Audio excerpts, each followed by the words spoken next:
सांप की सवारी करने वाले मेंढक की कहानी। सालों पहले वरुण पर्वत के पास एक राज्य बसा हुआ था। उस राज्य में एक बड़ा सा सांप मंदविष्य भी रहता था। बूढ़ा होने की वजह से वह आसानी से अपना शिकार ढूंढ नहीं पा रहा था। एक दिन उसने तरकीब सोची। वो तुरंत मेंढक से भरे हुए तालाब के पास पहुंचा। वहाँ पर दुखी सा होकर एक पत्थर के ऊपर बैठ गया। तभी पास के पत्थर पर बैठा एक मेंढक ने उससे देखा। उस मेंढक से थोड़ी देर बाद सांप से पूछा, चाचा क्या बात है, आज आप खाने की तलाश नहीं कर रहे?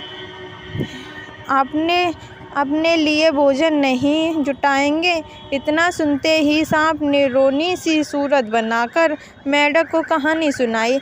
सांप ने कहा, मैं आज भोजन की तलाश में किसी मेंढक के पीछे पीछे जा रहा था। अचानक से मेंढक ब्रह्मा के झुंड में जाकर छुप गया। मेंढक को भोजन बनाने के चक्कर मैंने गलती से एक ब्राह्मण की बेटी को काट दिया, जिससे उसकी मौत हो गई। इससे नाराज होकर ब्रह्मा ने मुझे श्राप दे दिया। उन्होंने मुझे श्राप देते हुए कहा कि तुम अपना पेट भरने के लिए मेंढक की सवारी बनना पड़ेगा। इसी वजह से मैं इस तालाब के पास आया हूँ। यह बात सुनते ही वह मेंढक तुरंत तालाब के अंदर गया और अपने राजा को सारी बात बताई। राजा कहानी सुनकर हैरान हुआ। पहले तो उससे बिल्कुल भी यकीन नहीं हुआ, लेकिन कुछ देर सोच विचार करने के बाद मेंढक का राजा जलपात तालाब से बाहर निकलकर एकदम कूदते हुए सांप के फन पर जाकर बैठ गया। राजा को ऐसा करते हुए देखकर अन्य मेंढक ने भी ऐसा ही किया।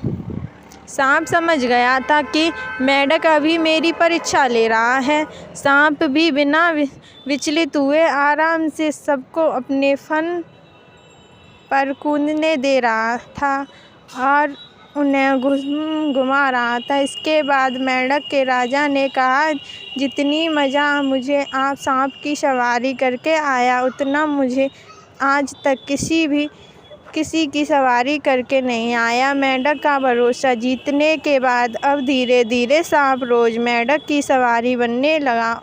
कुछ दिन बाद चतुर सांप ने अपने चलने की गति थोड़ी धीमी कर दी।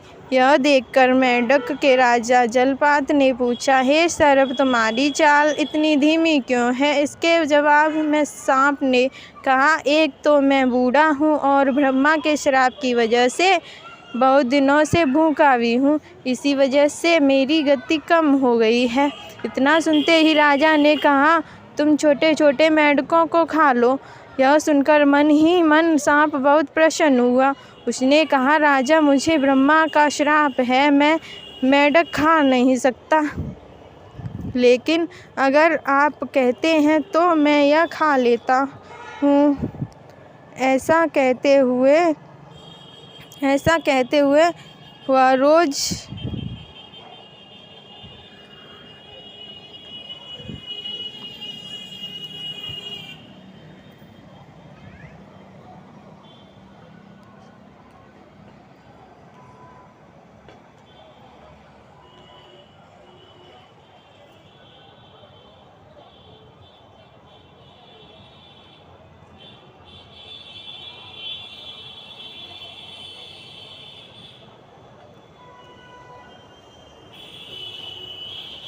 ऐसा करते करते वह रोज़ छोटे छोटे मेंढक खाने लगा और वह तरोताज़ा हो गया।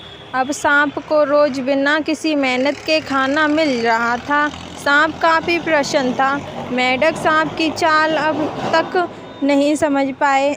मेंढक के रोज़ को भी सांप नहीं समझ पाए। साजिश भी भयानक नहीं थी। होते होते एक दिन सांप ने मेंढक के राजा जलपात को भी खा लिया और तालाब में रहने वाले सारे मेंढकों के वंश का नाश कर दिया।